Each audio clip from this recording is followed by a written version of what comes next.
염라대왕의 오판. 옛날 조선의 어느 작은 마을에 정직하고 선량한 청년 강민이 살고 있었다. 그는 마을 사람들에게 존경받는 인물이었지만 어느 날 억울한 사건에 휘말려 목숨을 잃고 말았다. 저승으로 향한 강민은 억울함을 호소했으나 염라대왕은 그를 탐욕스러운 악인으로 오해하여 지옥으로 떨어뜨리려 했다. 그러나 강민이 끝까지 결백을 주장하자 염라대왕은 실수를 깨닫고 그를 다시 이승으로 돌려보내기로 한다. 문제는 그 과정에서 운명이 뒤엉켜 강민은 다른 사람의 몸에 깃들게 된다. 일 억울한 죽음. 노을이 지기 시작한 조선의 작은 마을은 고요했다. 장터에선 장사꾼들이 남은 물건을 거두기 바빴고 아이들은 마지막까지 뛰놀며 해질녘의 자유를 만끽하고 있었다. 하지만 그 평온함을 깨는 소리가 마을 저편에서 들려왔다. 거기다. 강민이 저쪽으로 갔다. 사람들의 고함 소리가 마을을 울렸다. 마을 입구에서 한 청년이 숨을 몰아쉬며 뛰고 있었다. 그의 옷자락은 찢어지고 진흙이 묻어 있었지만 청년의 얼굴에는 절박함만이 남아 있었다. 땀방울이 턱 끝으로 흘러내릴 때마다 청년은 뒤를 돌아보며 다급하게 외쳤다. 오해입니다. 제발 믿어주세요. 그는 강민이었다. 마을에서 성실하고 착한 청년으로 알려진 강민이었지만 지금 마을 사람들의 눈에 비친 그는 살인자의 모습이었다. 사건은 사흘 전으로 거슬러 올라간다. 마을에서 가장 부유한 상단의 도련님이 갑자기 독살당했다. 마을은 충격에 휩싸였고 사또는 곧바로 범인을 찾기 위해 혈안이 되었다. 그런데 도련님이 죽기 전날 밤 강민과 술잔을 기울였다는 사실이 밝혀지면서 모든 의심은 그에게로 향했다. 강민은 억울했다. 도련님과는 어릴 적부터 친구처럼 지냈고 그날 밤도 평소처럼 장터에서 우연히 마주쳐 잠시 담소를 나눴을 뿐이었다. 하지만 마을 사람들은 쉽게 의심을 거두지 않았다. 범인은 강민이 분명하다. 그 외에는 도련님과 가까웠던 사람이 없다. 누군가의 외침에 따라 강민은 하루아침에 살인자로 몰렸다. 거기 멈춰라. 등 뒤에서 누군가가 외쳤다. 사또의 수아들이 그의 뒤를 쫓고 있었다. 강민은 마을의 좁은 골목길로 몸을 피했다. 낡은 담벼락에 기대어 숨을 죽이며 그는 마음속으로 기도했다. 제발 이대로 나를 찾지 못하게 해주세요. 그러나 운명은 그를 비껴가지 않았다. 이놈 거기 있었구나. 무리 중 하나가 강민을 발견했다. 금세 몰려드는 사람들. 그들은 돌을 들거나 막대기를 움켜쥐고 있었다. 강민은 도망치려 했지만 이미 사방이 막혀 있었다. 전 아니에요. 강민의 목소리는 떨리고 있었다. 하지만 그의 말에 귀 기울이는 사람은 아무도 없었다. 칼을 든 사또의 수아가 그를 향해 다가왔다. 강민은 뒷걸음질 쳤지만 더 이상 도망칠 곳은 없었다. 등 뒤의 담장 너머로 붉은 노을이 마지막 빛을 드리웠다. 이대로 죽을 순 없다. 강민은 이를 악물었지만 칼날이 눈앞에서 번뜩이는 순간 기이한 바람이 마을을 휘감았다. 공기가 서늘하게 변하며 어디선가 은은한 종소리가 울려 퍼졌다. 멈추거라. 그 순간 마을 한가운데에 검은 도포를 입은 사내가 나타났다. 그가 손에 쥔 검은 부채가 바람을 가르며 흔들렸다. 너는 오늘까지다. 사람들은 얼어붙었다. 저승사자였다. 저승사자는 강민을 바라보며 부채를 펼쳤다. 강민 이리 오너라. 강민의 몸은 힘없이 무너졌다. 그 순간 그의 영혼이 육신을 떠나 저승사자의 손길에 닿았다. 마을 사람들은 강민의 육신에서 빠져나가는 생명을 바라보며 공포에 질렸다. 이게 끝인가? 강민의 영혼은 하늘을 떠다니며 저승으로 향했다. 저승길은 안개로 가득했다. 그리고 저 멀리 염라대왕이 기다리고 있었다. 염라대왕님, 억울합니다. 저는 결백합니다. 강민은 염라대왕 앞에 무릎을 꿇고 울부짖었다. 하지만 염라대왕의 표정은 냉정하기만 했다. 강민, 너는 부잣집 도련님의 목숨을 앗아간 죄로 이곳에 오게 되었다. 대왕님, 저는 그저 술자리를 함께 했을 뿐입니다. 누명을 쓴 것입니다. 하지만 염라대왕은 두루마리를 펼치며 말했다. 문서에 기록된 바 내 죄는 명확하다. 널 지옥으로 보내겠다. 그 순간 강민의 얼굴이 하얗게 질렸다. 저승에서도 자신의 억울함은 풀리지 않은 채였다. 저승의 문이 열리며 강민의 운명은 염라대왕의 손에 맡겨지게 되었다. 이 오판의 깨달음, 깊은 저승, 안개가 자욱한 심판의 전당. 거대한 기둥들이 염라대왕의 권위를 상징하듯 하늘을 찌르고 있었다. 강민은 무릎을 꿇은 채로 떨리는 눈빛으로 염라대왕을 올려다보았다. 염라대왕님, 부디 다시 한번 살펴주시옵소서. 저는 정말 결백합니다. 강민의 목소리는 간절했다. 그러나 염라대왕은 무심한 표정으로 손에 쥔 두루마리를 펼쳤다. 내가 마을의 부잣집 도련님과 독을 나누었다고 적혀 있다. 이미 저승의 기록에 새겨진 이상 바꿀 수 없다. 염라대왕의 목소리는 단호했다. 강민은 주먹을 꽉 쥐고 이를 악물었지만 억울함을 풀 방법이 없었다. 지옥으로 가거라. 염라대왕이 부채를 들어올리려는 순간 저승의 문 옆에서 갑자기 다른 저승사자가 다급하게 뛰어들어왔다. 대왕님, 잠시만요. 저승사자는 숨을 몰아쉬며 염라대왕에게 다가가 귓가에 무언가를 속삭였다. 염라대왕의 미간이 찌푸려졌다. 무슨 말이냐? 염라대왕이 두루마리를 다시 쳐다보았다.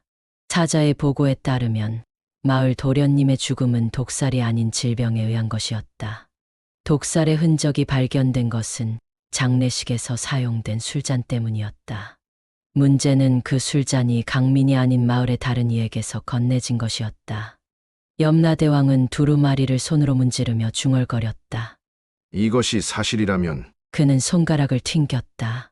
두루마리에 적힌 기록이 하얗게 지워지더니 새로운 글자가 새겨졌다. 사망 원인 독살이 아닌 폐병. 죄인 마을 상단의 하인 박춘식. 순간 염라대왕의 표정이 굳어졌다. 오판이었다. 강민은 고개를 들었다. 대왕님, 염라대왕은 무겁게 입을 열었다. 강민 너의 죄는 없었다. 이 저승의 착오다. 강민의 눈에 눈물이 맺혔다. 하지만 염라대왕의 표정은 여전히 엄중했다. 하지만 너의 몸은 이미 이승을 떠났다. 이승으로 돌아가기 위해선 문제가 생긴다. 문제라뇨? 강민이 조심스럽게 물었다. 염라대왕은 깊은 한숨을 내쉬었다. 너의 육신은 이미 무덤에 묻혔다. 영혼을 돌려보내려면 다른 사람의 몸에 깃들게 해야 한다. 강민은 잠시 말을 잃었다. 남의 몸으로 살아가야 한다는 사실이 선뜻 와닿지 않았다. 다른 사람의 몸이라면 누구입니까? 염라대왕이 두루마리를 펼쳐 새로운 이름을 찾았다. 현재 사경을 헤매는 자가 있다. 마을의 머슴 최석진이다. 그의 몸이 곧 죽음에 이를 예정이니 내 영혼을 그에게 깃들게 하겠다. 강민은 침을 삼켰다. 생전 그는 양반가의 자제였지만 이제 머슴으로 살아가야 한다는 사실에 어딘가 착잡했다. 하지만 목숨을 잃는 것보다는 나았다. 염라대왕이 손을 흔들자 저승의 문이 다시 열렸다. 강민의 영혼은 서서히 이승으로 향하기 시작했다. 강민, 다시는 이승과 저승의 법을 넘보지 말거라. 내가 다시 잘못된 길로 간다면 이번에는 오판 없이 지옥으로 떨어뜨릴 것이다. 강민은 염라대왕을 향해 깊이 절을 했다. 명심하겠습니다. 감사합니다. 대왕님. 강민의 영혼은 밝은 빛 속으로 사라졌다. 이승의 어느 허름한 초가집. 병상에 누워있던 머슴 최석진의 몸이 갑자기 격하게 떨렸다. 얼마 지나지 않아 석진의 눈이 천천히 떠졌다. 강민의 영혼이 깃든 석진의 몸. 그는 혼란스러운 눈빛으로 주위를 둘러보았다. 여긴 어디지? 강민은 낯선 손을 내려다보았다. 거칠고 두터운 손바닥. 그제야 자신이 더 이상 예전의 양반이 아님을 깨달았다. 그의 새로운 운명이 시작되는 순간이었다.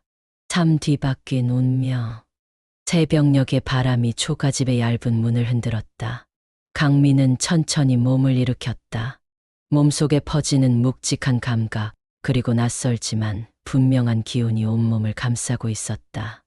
그는 자리에서 일어나 조심스럽게 방 안을 둘러보았다. 마루에 놓인 나무 바가지와 벽에 걸린 낡은 집신 한 켤레. 손에 닿은 것은 이전에 알던 부드러운 비단이 아니라 거칠게 짜인 베옷이었다. 이게 내 몸인가? 강민은 천천히 손을 올려 자신의 얼굴을 만져보았다. 광대뼈는 각지고 피부는 까칠했다. 분명 머슴 최석진의 몸이었다. 염라대왕의 말이 떠올랐다. 사경을 헤매는 자 머슴 최석진의 몸에 깃들게 하겠다. 강민은 깊은 숨을 내쉬었다. 양반이었던 자신이 이제 머슴의 몸으로 살아가야 한다는 현실이 서서히 피부로 와 닿았다. 그래도 살아남은 것만으로 다행이야. 강민은 스스로를 다독였다. 어쩌면 이것이 저승에서 주어진 두 번째 기회일지도 몰랐다. 그때 문 밖에서 인기척이 들렸다. 석진이 정신이 드느냐? 문을 열고 들어온 것은 중년의 여인이었다. 석진의 어머니였다. 그녀는 깊이 팬 눈밑과 수척한 얼굴로 아들을 걱정스럽게 바라보았다. 강민은 순간 당황했지만 서둘러 고개를 숙였다. 예, 어머니. 자신이 석진이 아니라는 사실을 숨겨야 했다. 강민은 어색하게 대답하고는 다시 자리에 눕는 척했다. 내가 며칠을 알아누워 얼마나 걱정했는지 아느냐. 죽는 줄 알았다. 여인은 눈시울을 붉히며 그의 손을 꼭 잡았다. 강민은 그 손길에서 느껴지는 따뜻함에 순간 가슴이 먹먹해졌다. 다 나았으니 걱정 마세요. 강민은 짧게 대답했다. 그러나 문을 나서며 여인은 한마디 덧붙였다. 도련님 일로 사또가 사람들을 찾는다더라. 너도 장터에 나갈 때 조심해야 한다. 강민의 손이 멈칫했다. 도련님 일. 그는 천천히 눈을 감았다. 여전히 자신을 억울하게 만든 사건은 해결되지 않은 채 남아 있었다. 마을에서는 여전히 자신을 범인으로 알고 있을 터였다. 그의 손에 힘이 들어갔다. 도련님을 죽인 진범은 따로 있다. 난 그 자를 반드시 찾아야 한다. 강민은 마을로 나서기로 결심했다. 장터는 활기를 띠고 있었다. 상인들은 채소와 곡물을 내어놓고 손님을 맞이했고 사람들은 물건을 고르느라 분주했다. 강민은 천천히 장터를 걸었다. 머슴 석진의 모습으로 거닐고 있으니 누구도 그가 강민임을 알아보지 못했다. 도련님 일을 들어보았느냐? 강민이라는 자가 독살했다지. 옆에서 들려오는 상인들의 대화에 강민은 걸음을 멈추었다. 강민이라면 성실한 청년이었다던데 믿기 어렵소. 믿기 어렵건 말건 사또께서 이미 죄인을 지목했으니 상관없는 일이지. 강민은 이를 악물었다. 여전히 누군가는 자신을 죄인으로 생각하고 있었다. 그때 장터 끝자락에서 낯익은 얼굴이 눈에 들어왔다. 박춘식, 부잣집 도련님의 하인으로 그날 밤 도련님과 술자리를 함께했던 자였다. 도련님을 죽인 자는 그 놈일지도 몰라. 강민은 조심스럽게 박춘식의 뒤를 밟았다. 박춘식은 장터 뒤쪽의 좁은 골목으로 들어섰다. 강민은 기회를 놓치지 않고 다가가 그의 어깨를 잡아당겼다. 잠시만. 박춘식은 깜짝 놀라 뒤를 돌아보았다. 그러나 강민을 머슴 최석진으로 착각하고는 긴장을 풀었다. 뭡니까? 강민은 눈빛을 가늘게 떴다. 도련님이 돌아가시던 날, 넌 어디 있었지? 박춘식의 눈이 흔들렸다.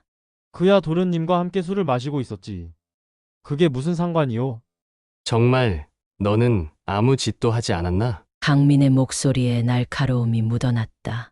박춘식은 당황한 기색을 감추지 못했다. 당연하지. 날 범인으로 몰 생각이라면 그만둬. 난 그런 짓 하지 않았다. 그러나 그의 떨리는 손끝을 본 강민은 확신했다. 박춘식은 분명 무언가를 숨기고 있었다. 그날 밤 무슨 일이 있었던 거지? 강민은 진실을 파헤치기 위해 더 깊이 다가갈 결심을 했다. 그의 운명은 이제 머슴의 몸으로 진범을 쫓는 길 위에 놓여 있었다. 사사랑과 복수. 어스름한 저녁, 장터 한편에서 강민은 눈에 불을 켜고 박춘식을 뒤쫓았다. 골목 어귀로 들어서며 박춘식은 계속 뒤를 돌아보았지만 석진의 얼굴을 한 강민을 알아보지 못했다.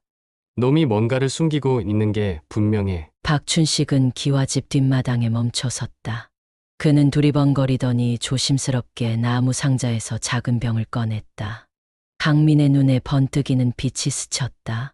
독약. 박춘식이 병의 뚜껑을 열어 안을 확인하는 순간 강민은 서둘러 다가갔다. 거기 서라. 박춘식은 화들짝 놀라 병을 뒤로 숨겼다. 누구야? 강민은 한 발 앞으로 나섰다. 박춘식은 머슴석진의 얼굴을 보고 안심한 듯 어깨를 쭉 늘어뜨렸다. 이게 어디서 나온 것이냐? 강민이 손짓으로 병을 가리키자 박춘식은 억지 웃음을 지으며 숨기려 했다. 아, 이건 그저 약초다. 하지만 손끝에 흐르는 식은땀이 그의 거짓말을 증명하고 있었다. 강민은 그의 앞을 가로막았다. 내가 도련님을 독살했다는 것 맞지? 박춘식의 얼굴이 하얗게 질렸다. 아니야. 난 그럴 리가 없어. 그러나 그의 목소리는 떨리고 있었다. 강민은 한 걸음 더 다가갔다. 이제 그만 실토해라. 이승에서도 저승에서도 내 죄는 숨길 수 없다. 박춘식은 강민의 다그침에 결국 무릎을 꿇고 말았다. 살려주시오. 그날 사또의 명령을 받았습니다. 도련님을 없애라는 지시였어요. 그저 하라는 대로 했을 뿐입니다. 강민은 주먹을 쥐었다. 사또가 이 모든 일의 배우였다니 그 죄를 내가 홀로 뒤집었을 생각이냐? 강민의 목소리가 낮게 깔렸다. 박춘식은 떨리는 목소리로 말했다. 그렇지 않으면 제 목숨이 위험하오. 사또는 절대 놔두지 않을 겁니다. 그 순간 누군가 발자국 소리를 내며 골목으로 다가왔다. 이게 무슨 소란이냐? 강민은 몸을 돌렸다. 달빛 아래 서 있는 이는 사또의 수하였다. 박춘식 이놈. 주인께서 널 찾으신다. 따라와라. 박춘식은 강민에게 불안한 눈길을 보내며 천천히 일어섰다. 강민은 그의 손목을 붙잡았다. 내가 진실을 말하지 않으면 저승에서도 편히 잠들지 못할 것이다. 박춘식은 고개를 숙이고 떨리는 입술을 깨물었다. 며칠 후 강민은 장터 한복판에서 마을 사람들을 향해 외쳤다. 도련님을 독살한 진범은 사또의 수하 박춘식이다. 그리고 사또가 그 배후에 있다. 사람들은 웅성거리기 시작했다. 곧 사또가 나타났고 강민을 노려보았다. 감히 무슨 근거로 그런 말을 하는 게냐? 강민은 주머니에서 박춘식이 숨기던 독약병을 꺼내 들었다. 이것이 증거입니다. 사또께서 이 진실을 덮으려 하신다면 저승에서 염라대왕께 직접 심판을 받으셔야 할 겁니다. 사또의 얼굴이 굳어졌다. 군중은 동요하기 시작했다. 사또가 도련님을 죽였다니. 이런 일이. 그때 장터 한편에서 여인의 목소리가 들렸다. 강민, 강민은 그 목소리를 듣고 시선을 돌렸다. 서연이었다. 그녀는 눈물을 흘리며 강민에게 다가왔다. 내가 살아있다니. 강민은 서연을 바라보며 미소 지었다. 이제야 진실이 밝혀졌소. 두 사람은 서로를 꼭 끌어안았다. 강민은 조용히 속삭였다. 이 몸은 머슴 석진의 것이지만 내 마음은 여전히 강민이요. 서연은 미소를 지으며 고개를 끄덕였다. 상관없소. 당신은 언제나 나의 강민이오. 그 순간 염라대왕의 목소리가 저승에서 들려오는 듯했다. 내가 이승에서의 인연을 다시 잇는다면 그 사랑은 운명을 뛰어넘을 것이다. 강민은 서연의 손을 꼭 잡으며 앞으로의 삶을 다짐했다. 그들의 사랑은 죽음도 저승도 막지 못하는 운명이었다. 오 운명의 선택. 장터의 소란이 가라앉고 사또는 검게 굳은 얼굴로 사람들 앞에 섰다. 군중의 시선은 그를 향해 날카롭게 꽂혔다. 사또는 자신을 변호하려 했지만 박춘식의 실토와 독약이 모든 것을 증명하고 있었다. 사또 나으리 도련님을 독살하신 게 사실이옵니까? 한 노인이 사또에게 물었다. 사또는 피할 길이 없다는 걸 깨달았다. 오해다. 모두 박춘식의 거짓말이야. 사또는 부인하며 박춘식을 노려보았다. 그러나 박춘식은 사또의 눈길을 외면하고 고개를 떨구었다. 강민은 서연의 손을 잡고 앞으로 나섰다. 사또 나리, 진실을 덮을 수 없습니다. 이미 염라대왕께서 모든 것을 지켜보고 계십니다. 강민의 말에 사또의 얼굴이 더욱 굳어졌다. 그때 갑자기 장터 중앙에 검은 안개가 피어올랐다. 마을 사람들은 깜짝 놀라며 물러섰다. 안개 속에서 검은 도포를 입은 염라대왕이 모습을 드러냈다. 강민, 이리 나와라. 강민은 천천히 염라대왕 앞으로 걸어 나갔다. 서연은 불안한 눈빛으로 그의 손을 놓지 않으려 했지만 강민은 조용히 그녀의 손을 쓸어내렸다. 염라대왕님, 무슨 일이십니까? 강민이 고개를 숙이며 물었다. 염라대왕은 깊은 눈으로 강민을 바라보았다. 이승에서의 삶은 이미 너의 것이 아니었다. 그러나 너는 사랑과 복수를 위해 운명을 거스르며 이승에 남았다. 이제 그 값을 치러야 한다. 강민은 눈을 감고 깊은 숨을 내쉬었다. 모든 것을 받아들이겠습니다. 하지만 서연은 강민의 말이 끝나기 전 서연이 염라대왕 앞에 무릎을 꿇었다. 염라대왕님, 부디 강민을 데려가지 말아주십시오. 이 사람은 저의 삶입니다. 그가 없다면 저 또한 살아갈 수 없습니다. 서연의 간절한 목소리가 장터에 울려 퍼졌다. 마을 사람들은 숨을 죽이며 그들의 대화를 지켜보았다. 염라대왕은 서연을 내려다보며 잠시 침묵했다. 너는 이승의 인간이다. 저승의 법을 거스르는 것을 알고 있느냐? 서연은 눈물을 머금은 채 고개를 끄덕였다. 알고 있습니다. 그래도 제 마음은 변하지 않을 것입니다. 염라대왕은 잠시 생각에 잠긴 듯했다. 그러더니 천천히 부채를 펼치며 말했다. 강민, 내가 이승에서의 삶을 간절히 원한다면 내 운명을 다시 이승에 두겠다. 그러나 한 가지 조건이 있다. 강민은 고개를 들었다. 무엇이든 따르겠습니다. 염라대왕은 서연을 바라보며 말했다. 서연이 내 삶의 절반을 대신 짊어질 것이다. 너의 삶은 평범하지 않을 것이다. 그 고통을 함께 나누겠느냐? 서연은 주저없이 고개를 끄덕였다. 그가 살아있다면 무엇이든 감당하겠습니다. 염라대왕은 부채를 천천히 다듬며 미소를 지었다. 그럼 그렇게 하도록 하겠다. 강민, 서연, 이승에서의 삶을 소중히 여기거라. 그 말과 함께 염라대왕의 모습은 서서히 안개 속으로 사라졌다. 강민은 서연을 꼭 끌어안았다. 그녀는 눈물 어린 미소로 강민을 바라보았다. 이제 우리는 함께입니다. 그래. 영원히 함께하자. 마을 사람들은 그들의 모습을 보며 박수를 쳤다. 사또는 결국 관아에 끌려갔고 박춘식은 자신의 죄를 뉘우치며 마을을 떠났다. 강민과 서연은 마을에서 소박하게 살았지만 그들의 사랑은 누구보다 깊고 진실했다. 저승에서의 오판으로 시작된 강민의 여정은 결국 사랑이라는 이름으로 운명을 바꾸어 놓았다. 그리고 그 사랑은 오래도록 마을의 전설로 남아 달빛 아래 속삭이는 연인의 이야기가 되어 사람들의 입에 오르내렸다. 오늘 전해드린 전설, 염라대왕의 오판 뒤바뀐 운명은 운명과 사랑이 뒤엉킨 한 남자의 기묘한 여정을 그린 이야기였습니다. 죽음도 저승의 법도 막을 수 없던 사랑. 과연 우리가 살아가는 인연도 이런 운명적인 힘을 가질 수 있을까요? 이야기가 끝났지만 전설은 계속됩니다. 다음에도 더욱 흥미롭고 가슴을 울리는 전설을 들고 찾아오겠습니다. 구독과 좋아요, 알림 설정으로 다음 이야기까지 함께 해주세요. 여러분의 응원은 새로운 전설을 만드는 데 큰 힘이 됩니다. 다음 이야기에서 또 만나요. 감사합니다.